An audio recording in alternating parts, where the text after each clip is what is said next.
Y este es el tema.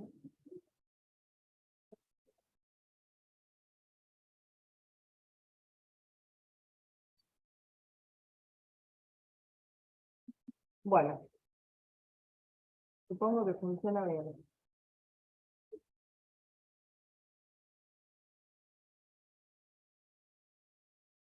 Bueno, gente, no mucha asistencia, estamos muy fit de la cursada. Vamos a ver si la UP 6, que la vamos a dar el miércoles que viene, la damos virtual. ¿Eh? Eh, porque a medida que van pasando las semanas, disminuye la cantidad de gente que viene, y lo vamos a dar con Emiliano Staglia. El miércoles 23 vamos a dar UP6 con Emiliano Staglia, quizás parte, no toda, la UP, pero bueno. Y después, si puedo, el sábado 27 les voy a dar la UP7, o si no, la segunda parte de la UP6. Vamos a ver. ¿Eh? Así que bueno, arranquemos con UP5, no es muy larga, es, diría, bastante más corta que el resto de las UP que estuvimos viendo. Así que arrancamos nomás. Hola, ¿cómo andás? Bueno, UP5. Juan Capra, perteneciente a la comunidad COM del Chaco santafesino, padre de 7 niños, denuncia encontrarse afectado por los agroquímicos que se utilizan en la zona. Explica enojado que durante las fumigaciones varias veces le mojaron toda la casa. Recuerda que el agrotóxico llegó hasta el tanque de agua y cayó sobre su esposa que estaba amasando debajo de un árbol. Su hijo Ever, de 8 años, comenzó con vómitos, dolor abdominal y terminó en el hospital. El personal sanitario averigua la composición de los agroquímicos para evaluar si el organismo puede depurarlos o serán necesarias medidas específicas. Bueno, acá como disparadores, y para empezar a analizar la UP, puse un mapa de lo que es la región del Chaco, ¿sí? Que no coincide con la provincia de Chaco, sino que es una región que comparte ciertas características climáticas, de flora, de fauna, y que en lo que es nuestra provincia de Santa Fe ocupa la parte norte, como se ve ahí en el mapita. ¿Sí? La comunidad COM, ¿saben? ¿Estuvieron charlando en tutoría qué es la comunidad COM? Es una etnia originaria, exactamente, sí. Que justamente ocupaba, y bueno, de alguna manera sigue ocupando, luego de la mixtura cultural,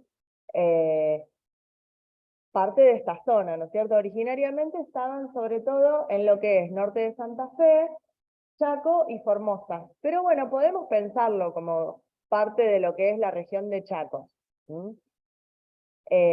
Actualmente, bueno, no sé si saben, pero existen muchísimos descendientes y gente perteneciente a la comunidad COM.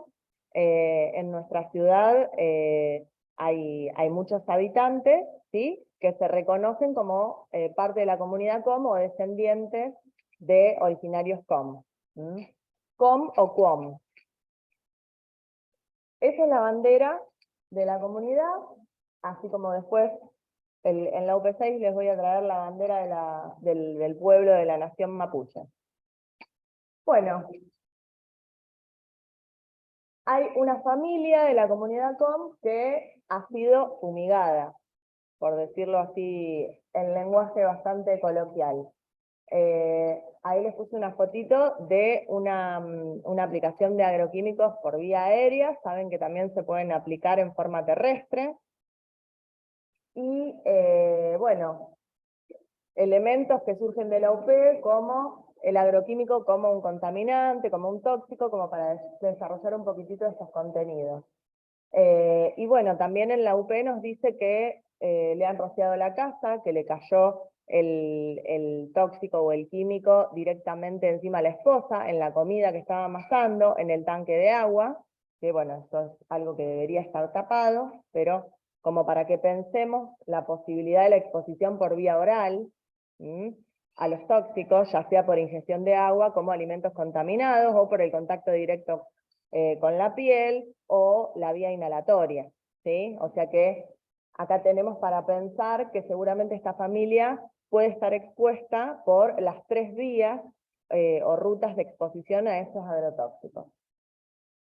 Y bueno, tenemos particularmente el caso del niño, que presenta vómitos, dolor abdominal, y lo llevan en principio a una guardia, es lo que nos da a entender la UP.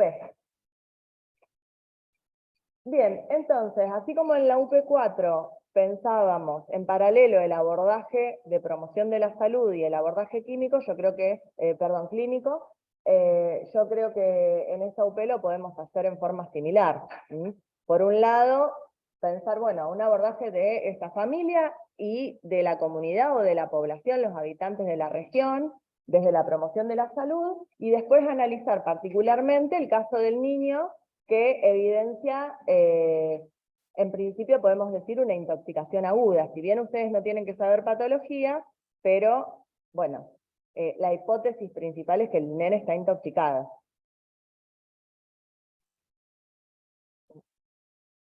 Ahí está. Bueno, empezamos con lo de promoción de la salud. Promoción de la salud, ustedes saben, y APS, es un contenido que es de alguna manera transversal a todas las UP. Particularmente en esta UP nos proponen el contenido de la Carta de Ottawa, ¿sí? Que explicita un poco todo lo que venimos conversando y lo que probablemente hayan visto en las clases de medicina y sociedad o de medicina preventiva.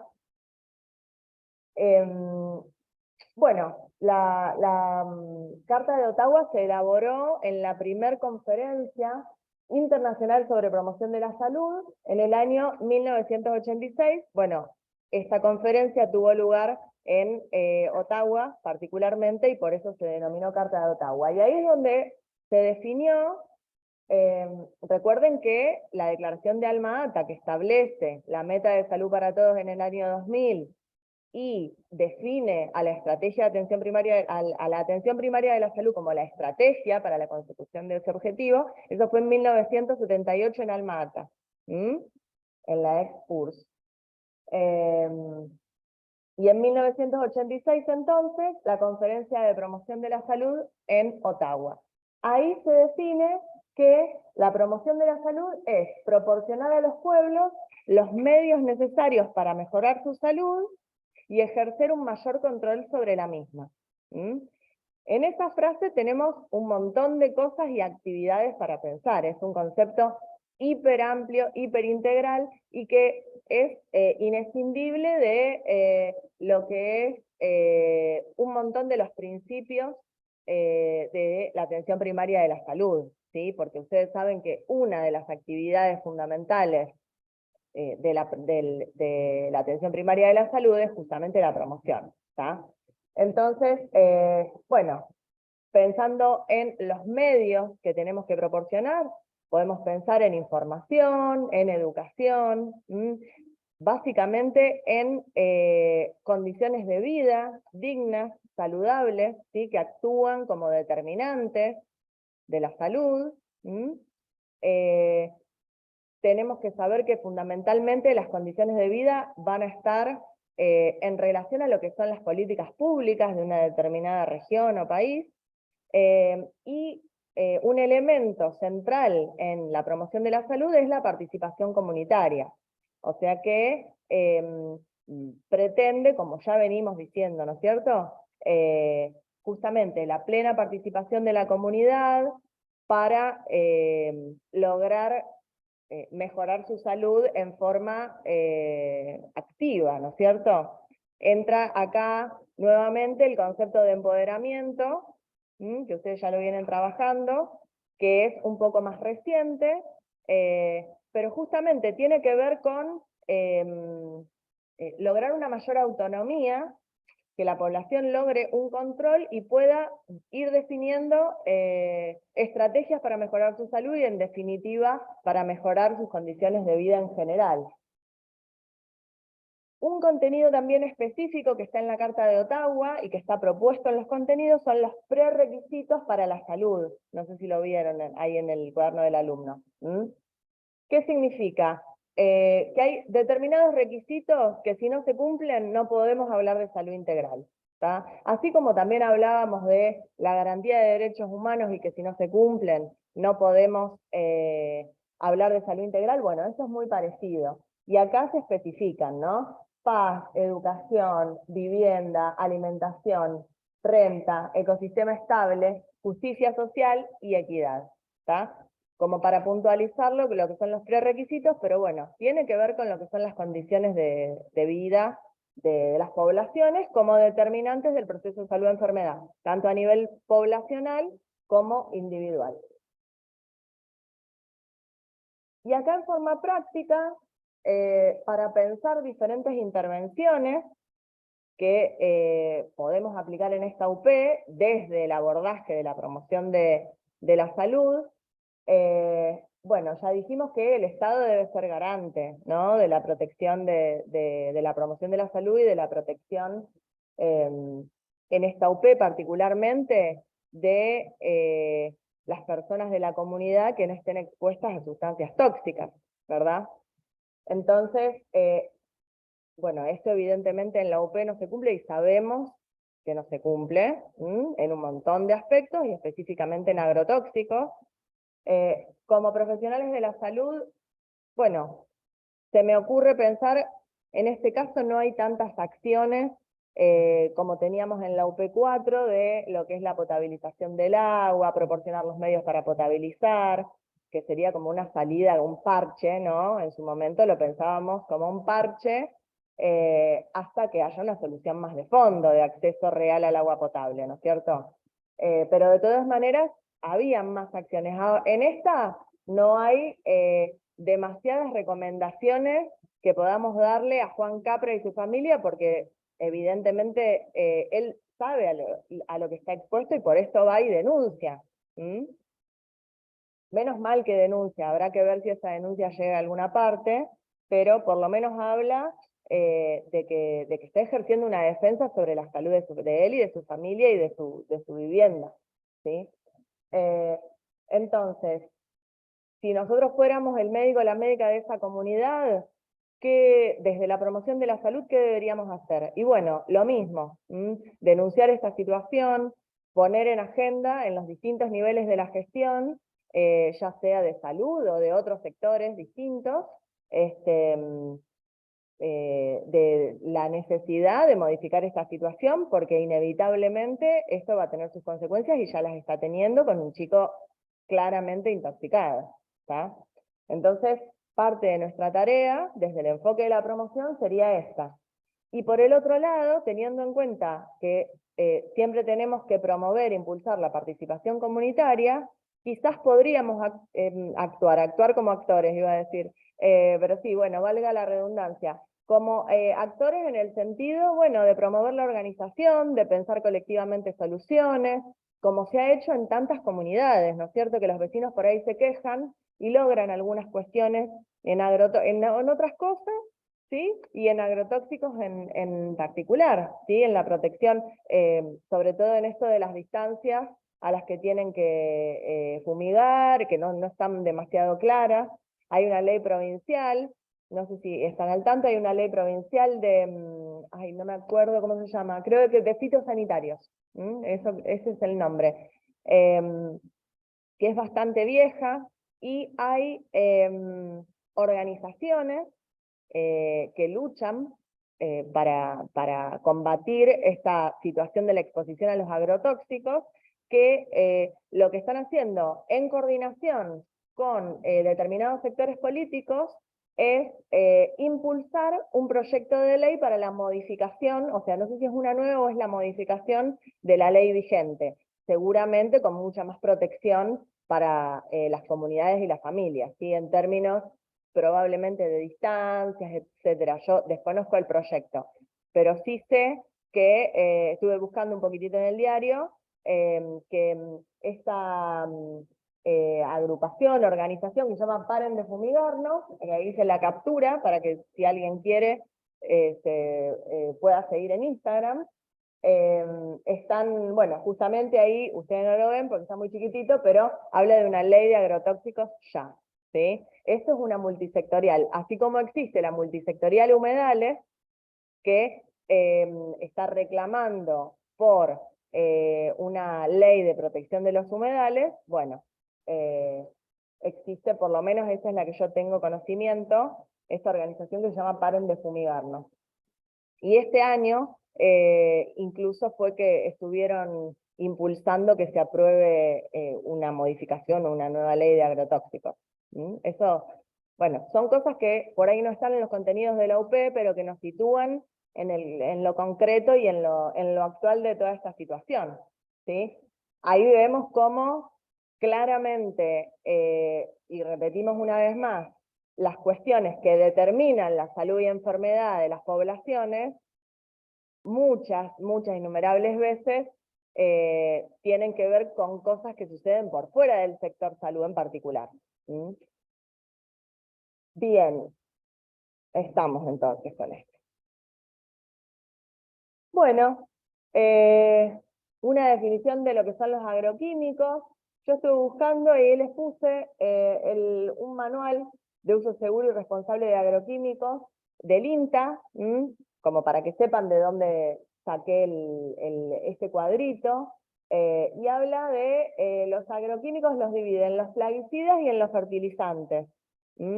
Después allá les hice la captura de la definición de plaguicidas de la FAO, que es la que está colocada en la bibliografía obligatoria del cuaderno del alumno. Básicamente, antes que aprender de memoria una definición, que seguramente puede estar muy completa cuando vayamos a leerla, pero los agroquímicos es cualquier sustancia química que se utiliza en la producción agropecuaria, ¿no es cierto? Y bueno, quizás también en la ganadería, porque también habla de que puede haber determinados insecticidas para eliminar algunos insectos de la superficie del cuerpo de los animales, ¿está? Entonces, tenemos por un lado los plaguicidas, por el otro los fertilizantes, y los plaguicidas en este cuadrito del INTA se dividen en fungicidas, herbicidas. Fungicidas es porque actúan sobre hongos, ¿verdad? Herbicidas porque actúa sobre determinadas malezas que afectan la productividad seguramente de un determinado cultivo. Insecticidas y otros bactericidas, acaricidas. Ácaros son pequeños insectos, ¿está? Y bueno, después los fertilizantes son sustancias que se utilizan en el suelo como para justamente, ¿no? De vuelta, mejorar la productividad de esa actividad. Bien, bueno, y sobre la salud humana, y seguramente sobre la salud de otras especies, pero a nosotros nos preocupa particularmente la humana, pueden producir diferentes efectos dañinos. Yo decidí no colocarlos, porque me parece que por ahí es algo más que tiene que ver con lo que van a ver después en injuria. Pero bueno, a destacar los efectos que pueden tener en la reproducción, ¿no es cierto? Y acá, como para unir e integrar un poco lo que estuvimos estudiando en sexualidad, podemos recordar que en el periodo embrionario, ¿se acuerdan que era de la semana 4 a la 8? ¿Tá? Teníamos el preembrionario,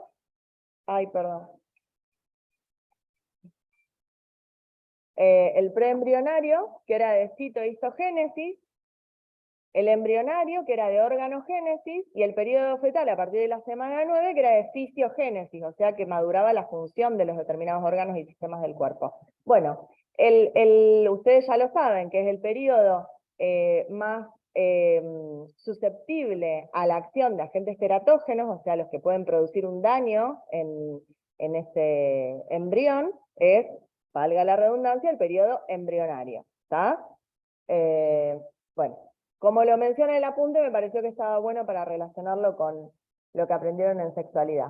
Y tener presente la posible contaminación de la leche materna. Si una madre que está amamantando es expuesta a un agrotóxico, podría ser, si bien ustedes no tienen que estudiar de ninguna manera el comportamiento de cada agrotóxico, tienen que saber que se puede contaminar la leche, puede haber un pasaje a la leche materna, ¿está?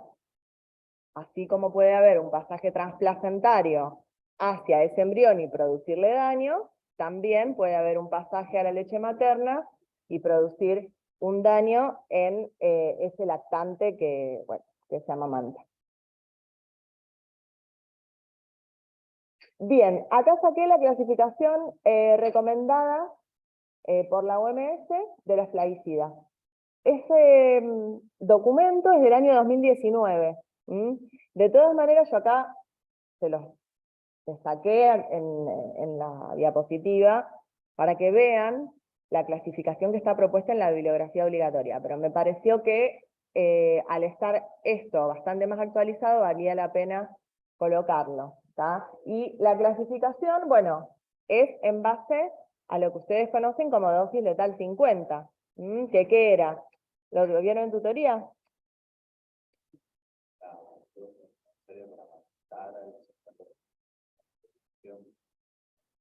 Exacto, de animales de laboratorio, ¿no es cierto?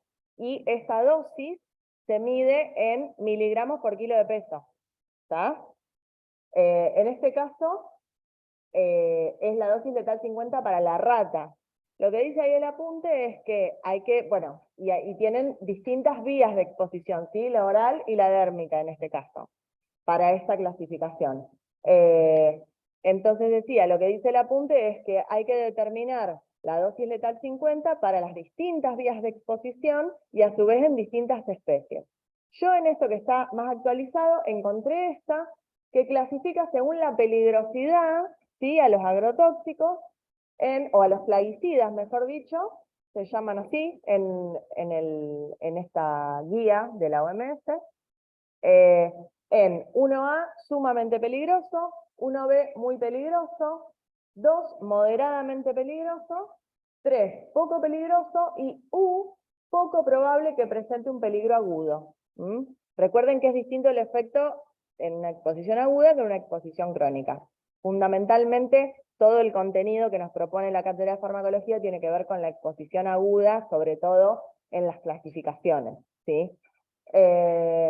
Los números, yo considero que no los tienen que saber, ¿sí? Porque, bueno, se lo pueden acordar el día del examen, el día siguiente se va esto. Lo importante es saber buscar una fuente confiable donde encontrar la información.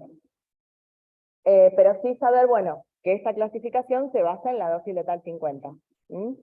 Y también saber que existe un correlato con los colores de las etiquetas que tienen los productos. ¿Está?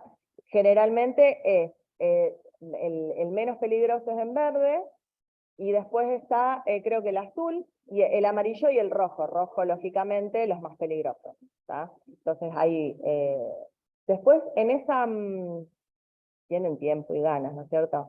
En la guía esa del INTA está todo como tienen que ser etiquetados, etc. O sea, y lo importante es saber que la peligrosidad después tiene un correlato en la obligación del fabricante de ponerle un determinado color en la etiqueta y algunas especificaciones obligatorias en toda la etiqueta y en el envase. Bien. Bueno, estuvimos hablando de agroquímicos en particular, que podemos pensar que forman parte de lo que es la contaminación ambiental, que es otro de los contenidos que está propuesto en uno de los textos, que es de la cátedra de biología, ese texto. Y la contaminación del ambiente se define como la alteración del hábitat. ¿Por qué? Por una sustancia nueva o un agente nuevo, no solo es una sustancia química, puede ser un agente físico, biológico, que sea nuevo, o una sustancia o agente perteneciente a ese sistema, pero que aumenta su concentración, su cantidad, etcétera, por encima de una variación habitual, y que entonces puede producir alteraciones en el funcionamiento de ese ecosistema, y por ende daño en la salud de los seres vivos que habitan en ese ecosistema, ¿sí? Es bastante lógica la definición, yo se las copié y se las simplifiqué un poquito. Y también ese texto nos habla de la clasificación de la contaminación ambiental. Y hay distintos criterios de cómo clasificar la contaminación ambiental. Uno es por el tipo de sustrato que se contamina, que puede ser el agua, puede ser el suelo, puede ser el aire. Después, otra clasificación es por el tipo de contaminante, que como decíamos puede ser un agente biológico, un agente físico, un agente químico. Ahí en el texto tienen los ejemplos, ¿no es cierto?, de todo lo que puede contaminar el ambiente. Por el otro lado, la podemos clasificar según su causa, en una causa natural o en una causa antropogénica, define la bibliografía, que sería una causa inherente a la existencia de la especie humana, por definición. También podemos clasificar según el origen del contaminante, que se parece un poco, bueno, más o menos a lo anterior. En un contaminante natural, o sea, un elemento existente en la naturaleza, o en una sustancia sintética fabricada por el ser humano. En este caso también nos define el concepto de xenobiótico, que sería lo que es ajeno a la vida, o sea, lo que no es natural, lo que es artificial. Sería, en este caso, por lo menos está utilizado con el mismo significado. Y después según sus efectos, si producen daño funcional o daño morfológico, y ahí también nos habla de el concepto de tóxico y el concepto de toxina, haciendo una diferenciación, ¿sí? Por las dudas que les pregunten, eso lo van a ver más en los años posteriores de la carrera. Pero bueno, un tóxico es una sustancia química que produce daño, ¿sí? Y es una sustancia que no es producida por un organismo vivo. Una toxina es más o menos la misma definición, pero es una sustancia que es producida a lo mejor por una bacteria o por algún otro organismo vivo, ¿está? La distinción esa por las dudas, para que la vayan teniendo presente. Bueno, y ya saliendo un poquitito de lo que es agroquímicos y contaminación, y pensando en la salud integral, hay un texto de salud mental que a mí me parece que está muy bueno, porque habla un poco de un enfoque integral en salud mental, ¿sí? No el viejo enfoque de la psiquiatría clásica, sino un enfoque, bueno, justamente bien integral, donde a la par de lo que venimos hablando de promoción, recuerden que siempre que decimos salud mental, en realidad no se puede separar de la salud orgánica. Nosotros estudiamos, como siempre digo, las distintas dimensiones biológica, psicológica y social a los fines de su estudio, pero está todo absolutamente interrelacionado, es inseparable una cosa de otra. Entonces me pareció que está bueno pensar este texto en relación a lo que hablábamos de participación comunitaria en el marco de la promoción de la salud. ¿Por qué? Porque acá está definida la salud mental, digamos, saliendo de lo que es el clásico diagnóstico. Bueno, la autora plantea, ¿no? Y en sintonía con toda una corriente en salud mental, que la salud mental o el padecimiento psíquico van a estar en relación con todas las relaciones sociales y los vínculos y la participación que tenga el sujeto, incluso que tenga un grupo de personas, un grupo social, digamos, en la dinámica de esa sociedad, ¿sí? Entonces piensa el sufrimiento, textuales palabras, hay que pensar el sufrimiento o el padecimiento mental en el contexto de las dinámicas de exclusión social o de integración e inclusión social. ¿Está?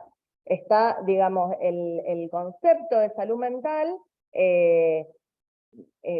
digamos, hay que entenderlo en el sujeto en relación. ¿Está? Bueno, ustedes saben que yo no no tengo especialidad disciplinar en lo que es la salud mental, pero un poco transmito lo que entiendo del texto y me parece que está interesante articularlo con participación comunitaria, con promoción de la salud. Fíjense que en este texto habla de la prevención en salud mental, como una acción intersectorial, o sea, sector salud, vivienda, desarrollo social, bueno, etcétera, etcétera, etcétera, seguridad, todo, una acción intersectorial que incida en las condiciones de existencia de una población. Eso, para el texto, es la prevención en salud mental. ¿Por qué? Porque va a generar las condiciones básicas y mínimas de que si hay que hacer una intervención específica en salud mental en cualquier sujeto de esa comunidad o grupo de esa comunidad, esté el piso básico, o sea, no hay vivienda, no hay alimentación, no hay agua potable, ¿no? Nosotros tenemos la mitad de la población en Argentina, está por debajo de la línea de pobreza, ¿no? Que estuvimos charlando allá por la UP3, creo que eran los indicadores de inequidad, sí. Bueno, por lo tanto, bueno, es esperable que existan tantas repercusiones en lo que es el proceso de salud-enfermedad, tanto a nivel de salud mental como de salud orgánica, en este contexto de unos determinantes tan fuertes, ¿no? Entonces, bueno, repito, la prevención como acción intersectorial que, dice el texto, restablezca un nivel de protección social adecuado, que genere un contexto para la atención individual si fuera necesaria. Y habla de que el principal indicador, yéndose de lo que son las estadísticas y lo que nosotros estudiamos como indicadores en otras UP, ella, que es Marité Colovini, que es la autora del texto, dice que el principal indicador de salud mental es el grado de participación individual y colectiva en relación a su existencia y calidad de vida. Fíjense que es lo mismo que hablábamos cuando hablábamos de participación comunitaria, ¿está? Bueno, ahí hay un pequeño resumen, después ustedes lo leen, y allá arriba les corté la definición de salud que propone ese texto, que tiene que ver con todo esto y que es bastante interesante. Bueno, y ahora tenemos que pensar, este niño, Ever, de 8 años, que está con vómitos y dolor abdominal, por supuesto que vamos a usar el enunciado de SOP como un mero disparador, porque para lo que es el ser humano y su medio, no vamos a estudiar cuál es el efecto del tóxico, cuál es su tratamiento, si se depura espontáneamente o no, que es lo que se plantean los trabajadores de la salud de ese hospital, ¿sí? Pero bueno, podemos pensar y proponer que el chico tiene una intoxicación aguda y a su vez vamos a utilizar esta situación para pensar al riñón como un órgano depurador, ¿está? Bueno, y vamos a hacer hincapié en lo que es el túbulo proximal. Recuerden que nosotros, para sintetizar la función del túbulo proximal, decíamos que reabsorbe la mayoría del filtrado y que esa reabsorción era isotónica, ¿no? Bueno, otra de las funciones que a lo mejor no jerarquizamos tanto, pero que es muy importante, del túbulo proximal, es la secreción de sustancias. Creo que lo hablamos, pero lo nombramos así como más por arriba. Bueno, en esta UP hay que profundizarlo un poquito a esto, y hablar de que el túbulo proximal secreta sustancias que pueden ser tóxicos, que pueden ser fármacos y sustancias de desecho del metabolismo. Esta célula tubular la saqué de un libro que se llama Rhodes, y es donde encontré más completo todo el tema de los transportadores. Como es tan cortito lo de fisiología, bueno, tan cortito en relación a las otras UP, pero esta UP no tiene tanto contenido, entonces, bueno, dije, vamos a profundizar un poco en el tema de la secreción de sustancias, y que particularmente son aniones y cationes orgánicos, estas sustancias que estamos hablando, ¿verdad? Bueno, y en esta célula tenemos de este lado la sangre y el intersticio, y del otro lado tenemos la luz del túbulo proximal. Esa sería justamente la célula tubular. Y a su vez, para integrar un poco con lo de clearance y lo de flujo plasmático renal, podemos decir también que uno de los aniones orgánicos que podemos nombrar es justamente el ácido paraminipúrico. ¿Está? Que tenemos que conocer un poco cómo es la dinámica, porque se utiliza en fisiología para medir justamente el flujo plasmático renal. Entonces tenemos, a ver si puedo.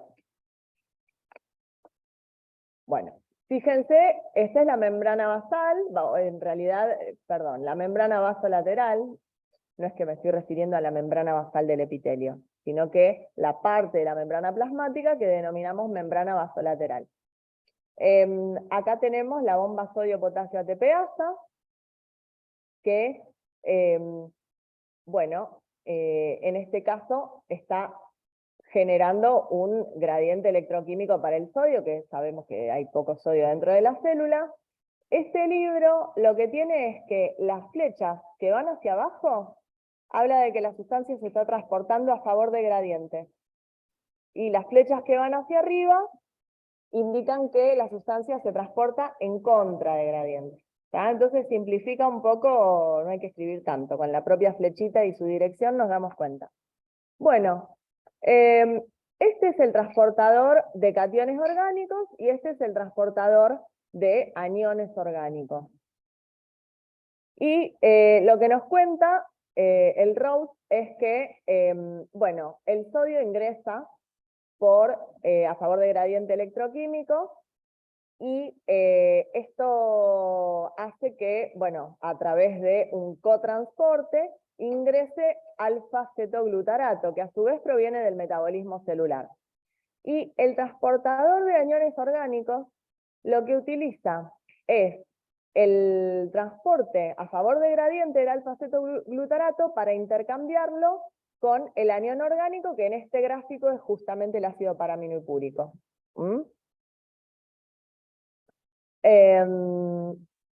Bien, ¿qué ruta sigue? Una vez que, porque ¿qué tenemos que hacer? No nos olvidemos de lo importante que es secretar la sustancia, ¿sí? Al túbulo para eliminarla.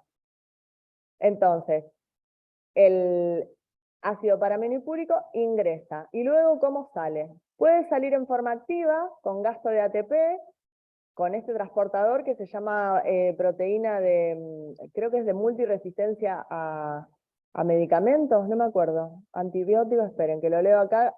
Esto se los puse para que les quede para ustedes, por si no tienen el libro. Está la explicación de todo el gráfico, ¿verdad?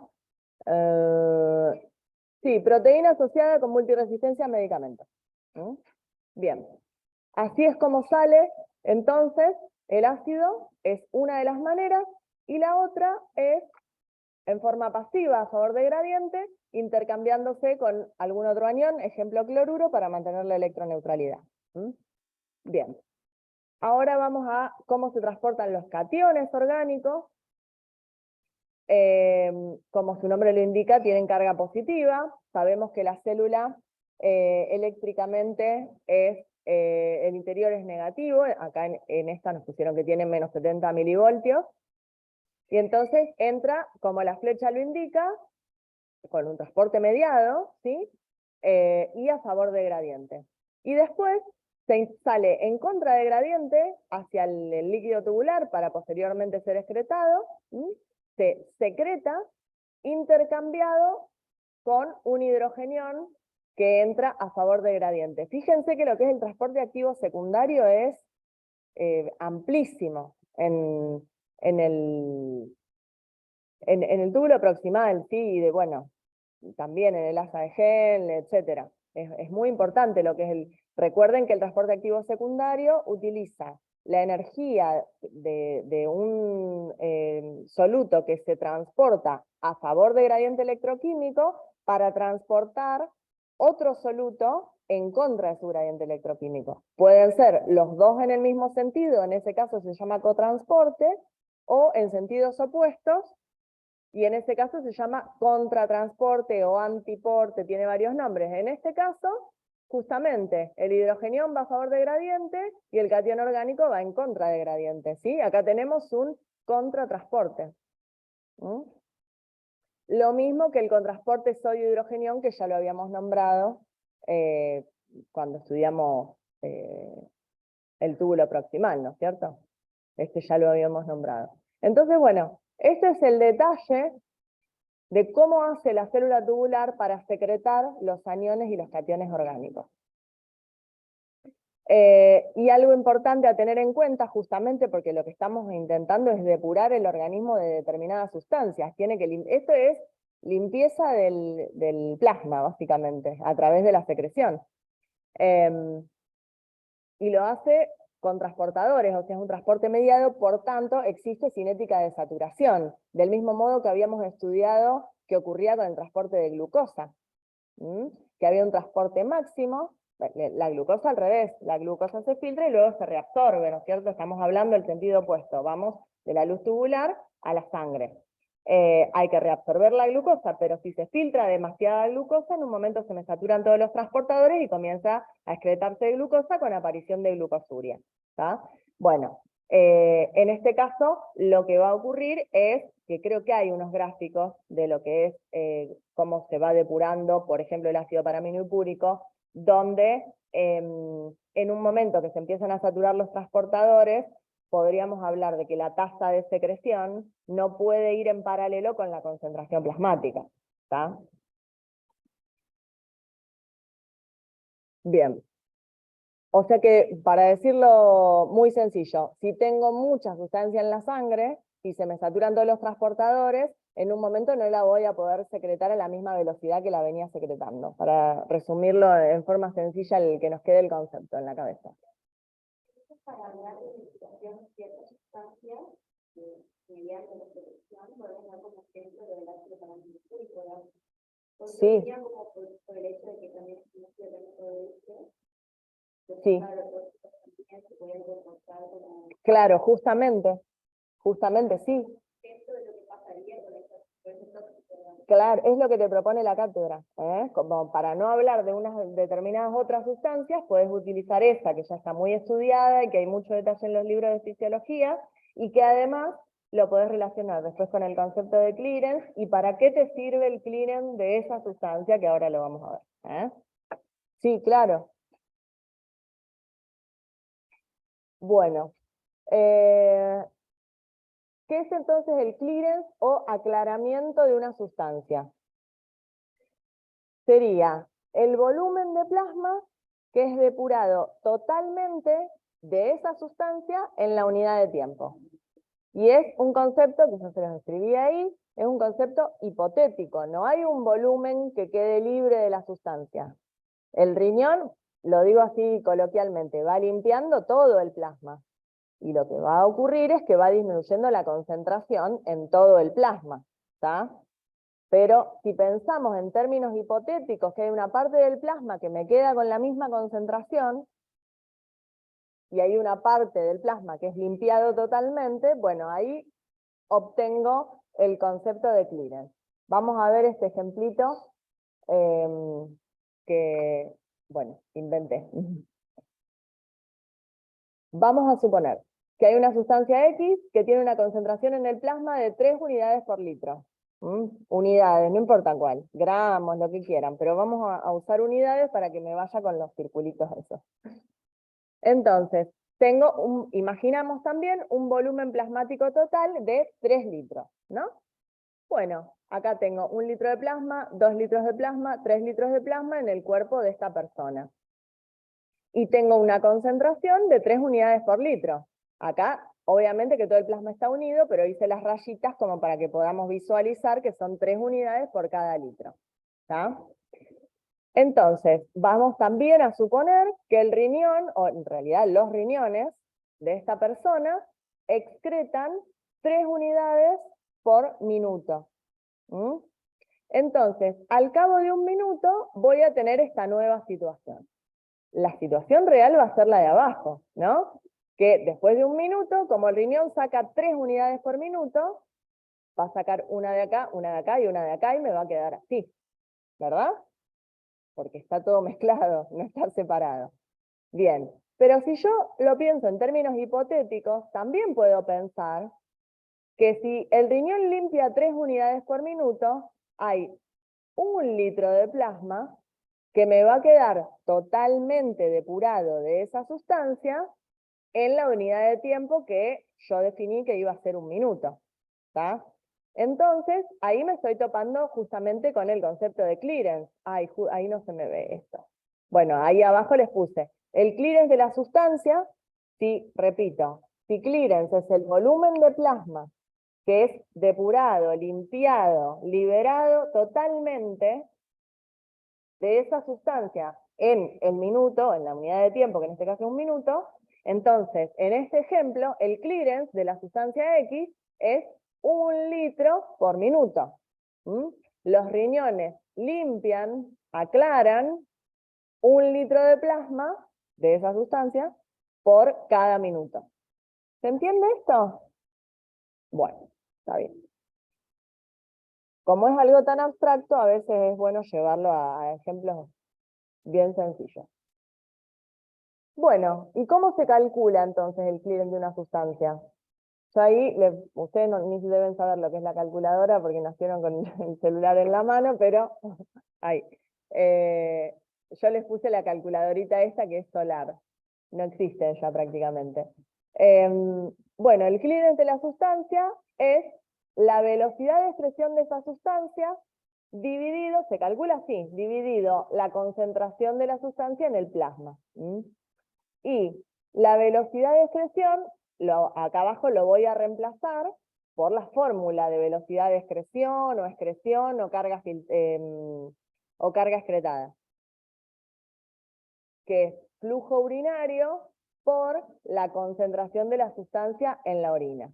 ¿Tá? Entonces, tengo que saber, flujo urinario es como, flujo es volumen sobre tiempo, ¿sí? El volumen de orina emitido en la unidad de tiempo. Puedo hacer mililitro minuto, que para eso tengo que tener una sonda colocada, una sonda vesical colocada en el paciente, porque si no el paciente emite micciones después de, o sea, luego de un determinado periodo de tiempo, ¿sí?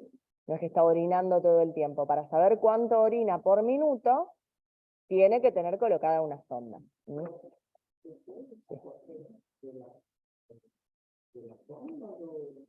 Es la misma, excepto que a vos te den, por definición, la velocidad de excreción, ¿tá? Pero vos vas a usar la de abajo. Porque ¿qué dato vas a tener vos ante un paciente que tenés enfrente? ¿Cuál es el flujo urinario? Que generalmente lo vas a tener en mililitros en 24 horas, ¿tá? Y vas a tener que trabajar matemáticamente después. Vas a tener, si analizás la orina, la concentración de esa sustancia en la orina, y le vas a sacar sangre y vas a obtener la concentración de esa sustancia en el plasma, ¿tá? O sea, el tema de la velocidad de excreción lo vas a calcular vos con la fórmula de abajo, ¿tá?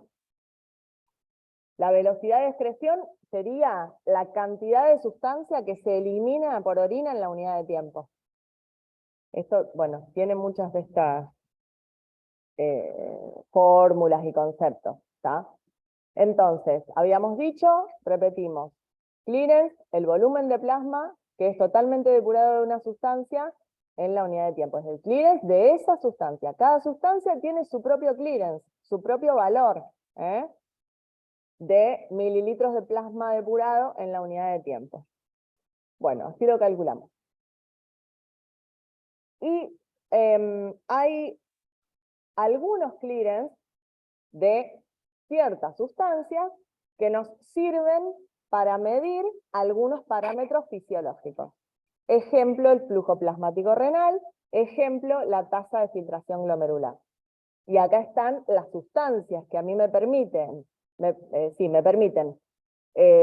si yo mido su clearance, estimar los parámetros fisiológicos que nombré antes, ¿está?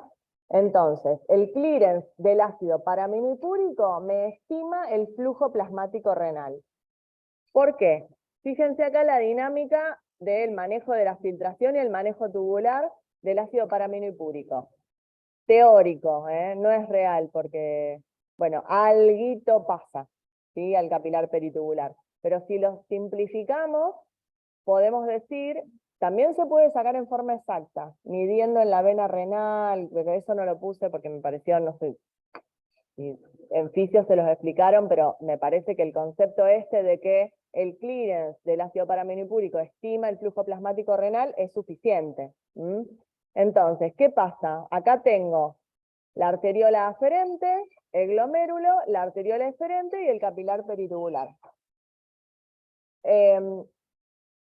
Esta sustancia, el ácido paraminipúrico, se filtra y a su vez, a través de todos los transportadores que vimos en la celulita, se secreta. Y se secreta prácticamente en su totalidad. Entonces, todo lo que llega, todo el plasma que llega, podemos decir, es limpiado, es depurado. Entonces, por eso, el clearance del ácido paraminipúrico, medido con la fórmula que pusimos antes, me estima el flujo plasmático renal. Coincide, ¿sí? Lo que se limpia de ácido paraminipúrico con todo el flujo plasmático, ¿está? Aproximadamente. Entonces, por eso es que esta sustancia se puede utilizar para medir el flujo plasmático renal. Y ahora, lo más importante, ¿no es cierto? Las sustancias que se pueden utilizar para estimar la tasa de filtración glomerular, que es un parámetro clínico fundamental, para medir cómo funcionan los riñones de una persona. Entonces, ¿cuáles son las sustancias? La inulina, que es una sustancia que hay que inyectar, y la creatinina, que es una sustancia endógena, que es la que se usa permanentemente y todo el tiempo en cualquier análisis de sangre que ustedes van a pedir. Lo más probable es que incluyan una determinación de creatinina plasmática.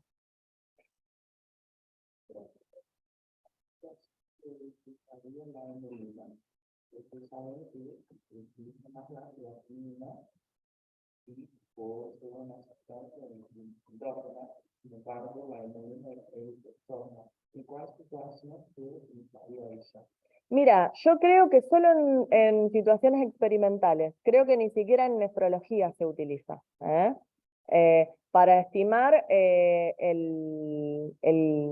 la tasa de filtración glomerular en clínica, o sea, en nuestra práctica médica con pacientes, se utiliza el clearance de creatinina, que se puede obtener de distintas maneras que ahora les voy a mencionar, ¿está?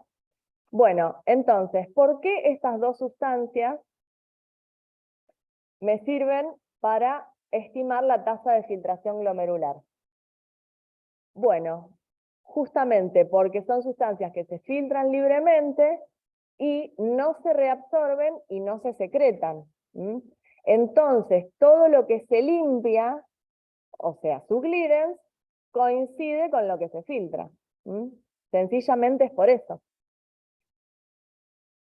Después, como hablábamos ayer en la tutoría, ustedes cuando hablen de clearance, no van a decir clearance de creatinina muchas veces, pero porque ya saben que es el clearance de creatinina, porque en la práctica médica es, bueno, por lo menos en la medicina general, en la clínica es el único clearance que se utiliza. Entonces, cuando digan clearance, ustedes en su cabeza piensan en clearance de creatinina y piensan en tasa de filtración glomerular. Eso va a pasar después. Ahora estamos estudiando el verdadero concepto de clearance y que es de cada sustancia. Y el de inulina y el de creatinina me sirven para medir la tasa de filtración glomerular. Y acá está el porqué, ¿sí? Por el manejo tubular, que es que se filtran libremente y no se reabsorben ni se secretan. En realidad la creatinina se secreta en pequeña cantidad, pero bueno, eso se desestima, en contra de su gran ventaja de que no le tengo que inyectar nada a la gente, solamente tengo que medir le tengo que sacar sangre y medir la concentración de creatinina en plasma, y bueno, ahora les voy a decir en orina también o no. Clearance de creatinina entonces. Bueno, sustancia endógena, producto del metabolismo muscular, como ustedes ya saben, y se produce a una tasa bastante constante. Entonces, se produce y se excreta permanentemente, entonces su concentración plasmática permanece constante. Y su concentración plasmática va a estar en relación a la masa muscular de la persona, ¿sí? Eso es así, pero va a estar en relación, diría directa, pero no es directa, es inversa, con la tasa de filtración glomerular. O sea que, en la práctica, si a una persona le aumenta la concentración de creatinina plasmática, es porque le disminuyó la tasa de filtración glomerular. ¿Mm? Y si le disminuye la creatinina plasmática, es porque le aumenta la tasa de filtración glomerular, que en algunos estadios iniciales de algunos problemas renales puede ocurrir, con las etapas de hiperfiltración, ¿sí? Ahí puede disminuir un poco la creatinina plasmática y porque justamente el riñón hiperfiltra. Igual no lo tienen que saber, se los comenté a los compañeros que están atrás. Profe, ¿puedo hacer Sí, una pregunta?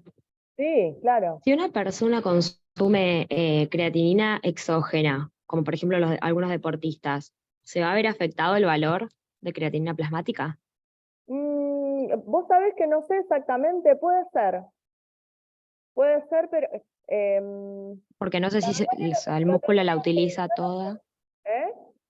que no sé si el músculo la utiliza toda, eh, digamos, y no se ve reflejado, o si cambia. Creo que lo que consumen es creatina, ¿no es cierto? No, no sé, Ah, chicos. Sí. Y a lo mejor aumenta un poco ¿alguien lo sabe? Hay un estudio un poco de relación supuestamente el uso de creatina con insuficiencia renal, porque intuyo que por eso podría ser que aumente la concentración. Sí, pero habría que ver cuál sería el mecanismo de daño, es ya más lío esto. Sí. La verdad que no lo sé, tendríamos que buscarlo, ¿eh? A ver bueno, si se modifica bien, justamente la concentración y que nos pueda quizás confundir a la hora de interpretar un valor de creatinina plasmática. En claro, principio yo no me he topado con situaciones clínicas por el estilo, pero bueno, mi ámbito de práctica no es un ámbito donde habitualmente la gente consuma eso porque, nada, tiene otras necesidades. Yo habitualmente trabajo en el primer nivel de atención en un centro de salud en Empalme Granero, que bueno, es población que por ahí no tiene los recursos como para... Entonces no, la verdad que no me he topado con situaciones por el estilo. Pero habría que buscarlo, ¿eh? bien, sí, puedo consultar también en consulta de fisio. Gracias. Dale, dale. Y después, si llegás a estar en el chat de integradores, compartí lo que obtengas ahí para que sepamos todo. Dale, genial. ¿Te parece? Sí. ¿Vos querías decir algo? Aumenta y también parte de una actividad física. Yo me acuerdo de una clase de fisiología que el profe dice que sí, Que sí que... puede la concentración de creatinina y se puede modificar. Luego de la actividad física. Sí, bueno, eso sí, pero también con la masa muscular de la persona cambia un montón. ¿Mm? Eso sí, si es una persona que tiene más masa muscular, tiene más creatinina plasmática, pero después, a nivel del manejo de la creatinina exógena, de la creatina exógena, no lo sé. Si les digo, les miento, vamos a buscarlo. ¿Mm? Como para pensarlo justamente para esto, ¿no? Pensar si la determinación de creatinina plasmática nos va a servir o si tenemos que utilizar algún factor de corrección. Básicamente la pregunta sería esa. Yo creería que no, pero no sé por qué. Tenemos que buscarlo como corresponde. Bueno, ¿qué más? Bueno, eso ya lo dijimos. Bien, ¿y cómo se calcula entonces el clearance de creatinina y por ende la tasa de filtración glomerular? Tenemos una manera que es la fórmula de arriba, la fórmula de abajo me lo tapa esto, pero bueno, no importa, te los digo yo. La primera es usando la fórmula que ya planteamos, pero para esto vamos a necesitar pedirle a nuestro paciente o nuestra paciente que junte orina durante 24 horas para poder tener el flujo urinario, que se mide, a ver, acá vamos a marcarlo, en mililitros por minuto. En esa misma orina puedo medir la concentración de creatinina y a su vez necesito la concentración plasmática de creatinina. Resuelvo y obtengo el clearance de creatinina, ¿sí? Que habitualmente tiene que ser 90 a 125 aproximadamente mililitros por minuto porque sabemos que esa es la tasa de filtración glomerular normal. Bien, Como esto es medio engorroso, porque no se le puede pedir a todo el mundo que junte orina 24 horas, si bien es un análisis frecuente, pero tampoco es de todos los días pedir una orina de 24 horas. Bueno, se han desarrollado algunas fórmulas para estimar el clearance de creatinina solamente midiendo la concentración de creatinina plasmática. Y hay, diría, dos fórmulas más comúnmente utilizadas. Una es la de Cockcroft-Gault, que es esta que está acá, que hay que corregirla, hay que usar otra en pacientes que tienen un índice de masa corporal mayor de 30, y otra distinta en pacientes que tienen un índice de masa corporal mayor de 40. Por lo menos eso es lo planteado en la bibliografía de fisiología, que estaba este año pasado, que este año la sacaron, pero bueno, yo les cuento porque eso les va a servir. Y después hay otra que se llama MDRD, que se sacó de un estudio, y bueno, les digo la de Cockcroft-Gault, que es la más comúnmente utilizada. En un momento se la van a aprender de memoria, ¿sí? Dependiendo a qué se dediquen, ¿no? Y es 140 menos edad en años por peso dividido la creatinina plasmática por 72. Se resuelve y lo que me da el resultado serían los mililitros minuto del clearance y por lo tanto la tasa de filtración glomerular de esa persona. O sea que solamente con una muestra de sangre lo puedo calcular. ¿Y qué otra cosa les iba a decir? No, y bueno, porque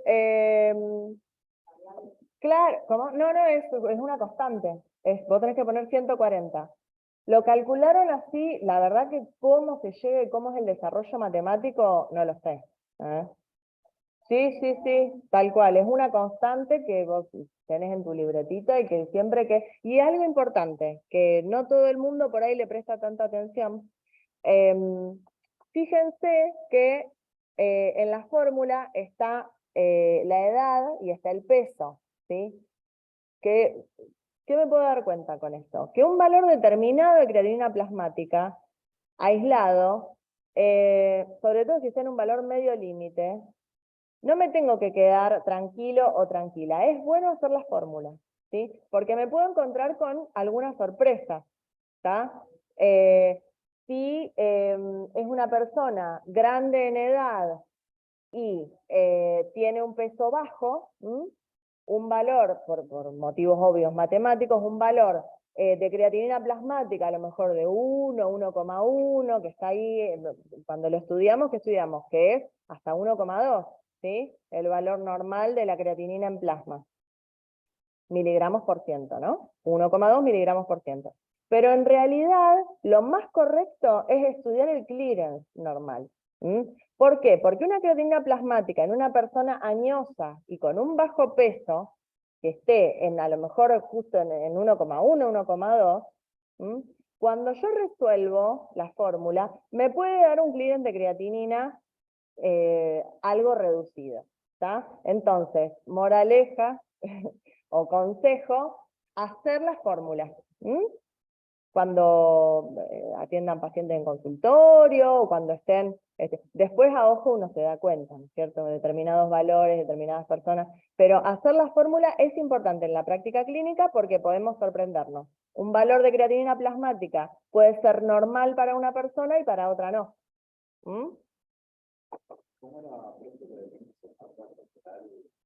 Este es hasta 30.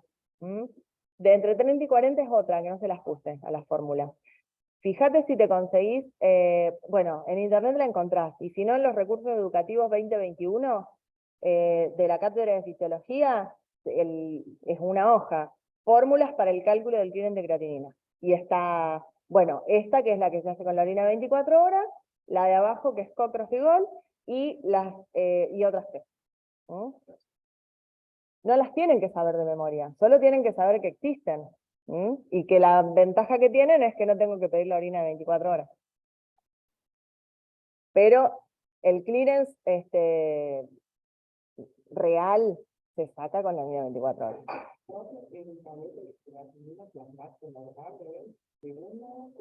Es hasta 1,2 miligramos por ciento.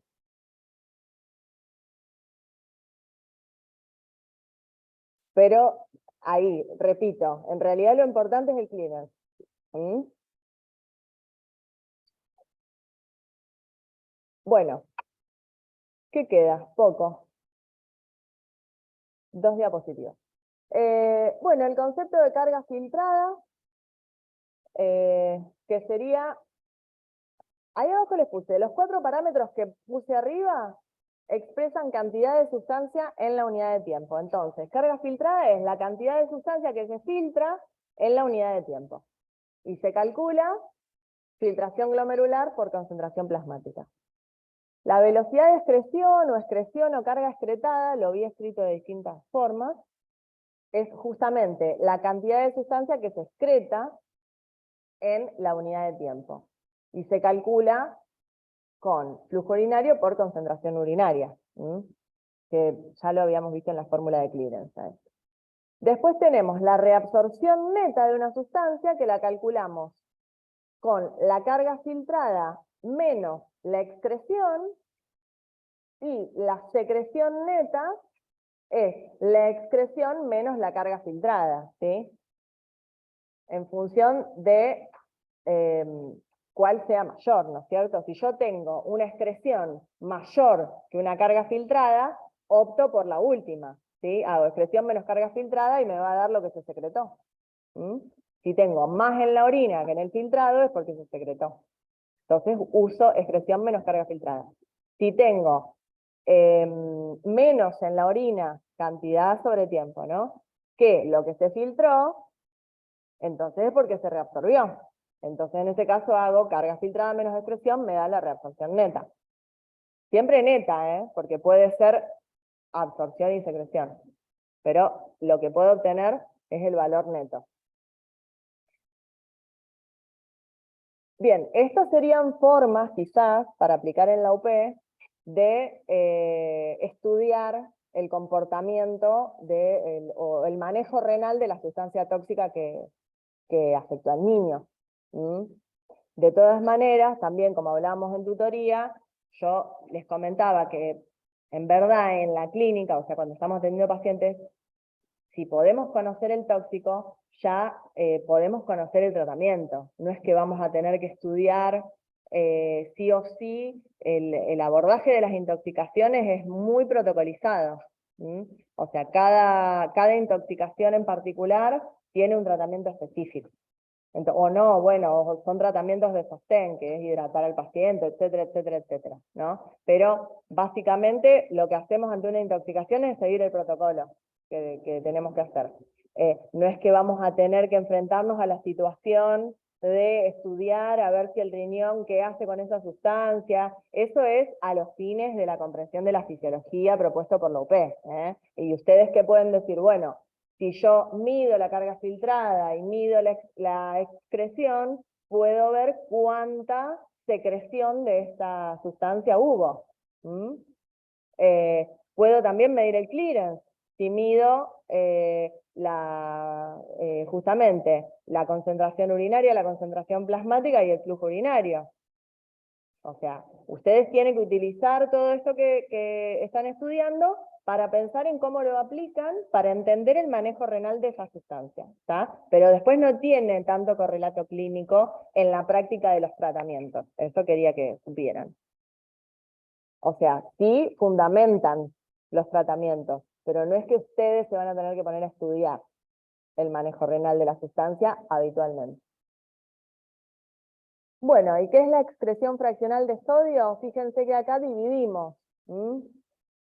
Es la excreción, o sea, la cantidad de sodio que yo excreto en la unidad de tiempo, dividido la carga filtrada de sodio, que es lo que filtro en la unidad de tiempo.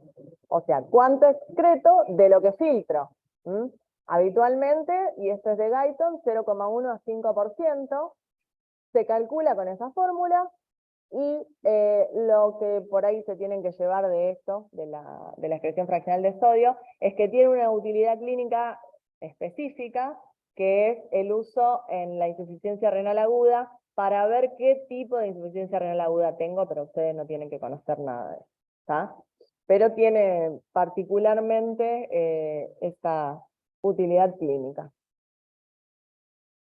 Bien, bueno, recuerden que hay un texto de residuos sólidos que no se relaciona tanto con la UP, por eso, y es muy cortito, por eso se los nombré acá. Tienen también los contenidos de familia, ¿sí? El familia como sistema abierto, ¿se acuerdan de la UP 3 creo que era, o 2? Bueno, para poder aplicar, vieron que es toda una familia de 7 hijos, etcétera, pueden hablar el ciclo evolutivo de la familia, etcétera, también acá. Y hay un texto nuevo que se llama Cambio Climático y Salud, que es bastante corto, donde explica el calentamiento global y sus consecuencias generales y consecuencias para la salud. Es muy cortito, incluso tiene un resumen al inicio. Bueno, explica, ¿no?, que el uso de combustibles fósiles produce unas emisiones de dióxido de carbono importantes que ocasionan el efecto invernadero, que es retener el calor de este lado de la atmósfera, y esto ocasiona el calentamiento global, que está aumentando la temperatura promedio, en teoría se están derritiendo los hielos, aumentando el nivel del mar, bueno, algunas cositas de cambio climático que en realidad no tienen tanto que ver específicamente con la UP, pero bueno, en esta UP hablamos de ambiente, de contaminación ambiental, y hoy por hoy no saber nada de cambio climático es como estar afuera del mundo. Entonces, alguna cosita de cómo se origina el calentamiento global hay que conocer, ¿tá? Y bueno, creo que nada más de mi parte, listo, sí. ¿Algún comentario, algún tema que quieren que volvamos a mirar? Hoy estuvimos menos. Bueno, no tanto menos.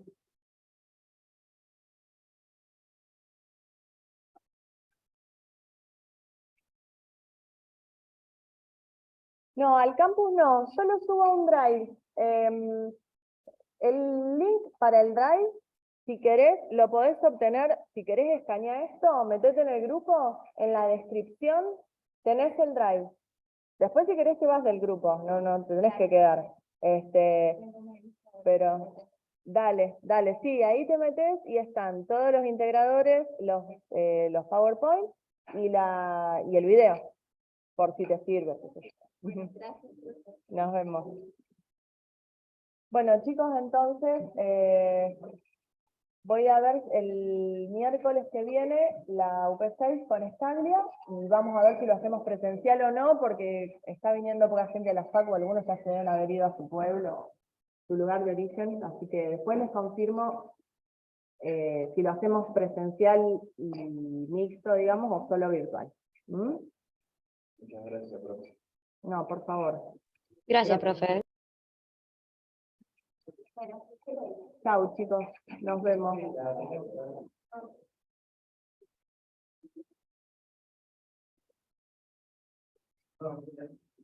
Chau, chicos. ¿Tienen la hoja? Ah, bárbaro. Gracias, Luz. Nos vemos. Sí. Esperame que quiero ver si Oscar... Sí. ¿Lo ven? Nos vemos, gracias. Nos vemos. Chau.